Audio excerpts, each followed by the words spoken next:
Shalom saudara sekalian terkasih dalam Tuhan kita Yesus Kristus. Di sini saya akan menyampaikan kebenaran firman Tuhan, yaitu terambil dalam kitab Matius 9 ayat yang ke-1 sampai dengan ayat yang ke-8 dengan judul berikut, yaitu orang lumpuh disembuhkan. Demikian firman Tuhan. Sesudah itu naiklah Yesus ke dalam perahu lalu menyeberang.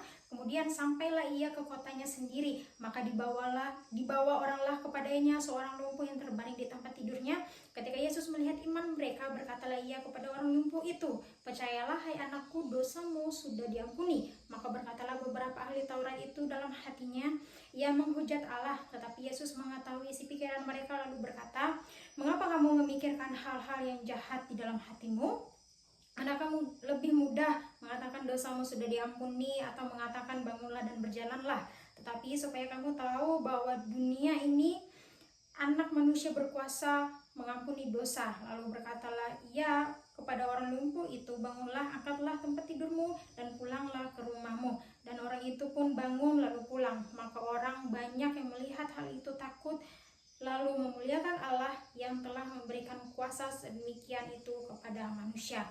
Saya akan memberikan tema pada seri Tuhan hari ini, yaitu mujizat itu nyata. Di dalam kehidupan orang-orang yang memiliki sakit penyakit pasti memiliki yang namanya kerinduan untuk disembuhkan, untuk dipulihkan dari segala sakit penyakitnya. Lalu kita bisa belajar dari Matius 9 ayat 1 sampai 8 ini bagaimana orang lumpuh itu bisa disembuhkan. Ada 3 poin penting yang harus kita terapkan di dalam kehidupan kita. Kita belajar dari firman Tuhan ini adalah yang pertama, memiliki iman atau kepercayaan kepada Tuhan. Bagaimana ciri-ciri orang yang memiliki iman itu kepada Tuhan adalah mereka yang tidak bimbang, mereka yang tidak putus asa, mereka yang tidak khawatir di dalam kehidupan mereka. Lalu bisa kita lihat dalam Matius 9 ayat yang ke-22b, di situ Tuhan mengatakan adalah, "Teguhkanlah hatimu, hai anakku, iman telah menyelamatkan engkau." Iman kita itu Bapak Ibu, kalau kita baca lagi dalam Yeremia 17 ayat yang ke-7 sampai yang ke-8, itu adalah seperti akar pohon yang ditanam di tepi sungai. Di situ dikatakan bahwa yang tetap berdiri dengan teguh, kuat, dengan kokoh, diterpa badai apapun dia tetap kuat dan tetap kokoh. Begitu juga dalam kehidupan kita. Kita diibaratkan seperti akar ini, seperti pohon ini. Bagaimana kita tetap harus berdiri dengan kuat, dengan teguh di dalam iman, dengan kepercayaan kita. Jadi kita sebagai orang Kristen itu harus memiliki yang namanya iman yang kokoh dan tetap percaya kepada Tuhan walaupun dalam situasi sulit yang kita hadapi. Lalu poin yang kedua adalah bertindak dengan iman. Selain kita percaya kepada Tuhan, memiliki iman kepada Tuhan, kita harus yang namanya bertindak di dalam iman kita.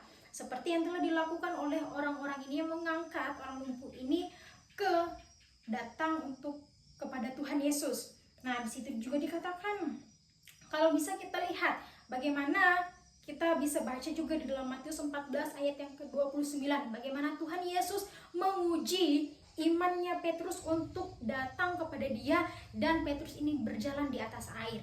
Tuhan Yesus menyuruh Petrus berjalan di atas air.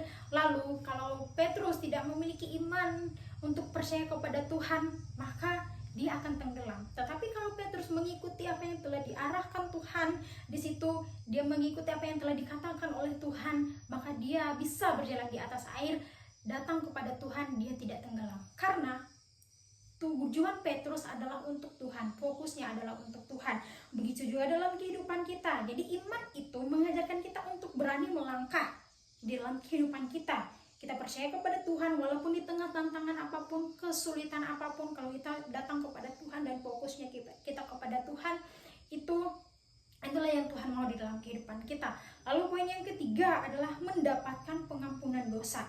Kalau kita baca dalam Matius 1 ayat yang ke-1 sampai yang ke-8 ini, kalau kita juga bisa baca dalam ayat yang ke-6b, di situ dikatakan bahwa lalu ia berkata kepada orang lumpuh itu, "Bangunlah, angkatlah tempat tidurmu dan pulanglah ke rumah itu." Sebelum Tuhan Yesus menyembuhkan orang lumpuh itu, dia mengampuni dosa orang tersebut. Jadi kita setelah disembuhkan secara jasmani kita, tetapi Tuhan Yesus juga memperhatikan yang namanya kerohanian kita. Jadi Tuhan Yesus tidak mengabaikan itu di dalam kehidupan kita. Nah, kalau di dalam kehidupan kita tahu bahwa Tuhan itu Maha Pengasih, Maha Pengampun dalam kehidupan kita, kita bisa lihat bahwa pengampunan dosa itu yang daripada Tuhan itu adalah satu anugerah. Atau Ibu bisa baca di dalam Lukas 7 ayat yang ke-48 bahwa pengampunan itu adalah suatu anugerah di dalam kehidupan kita.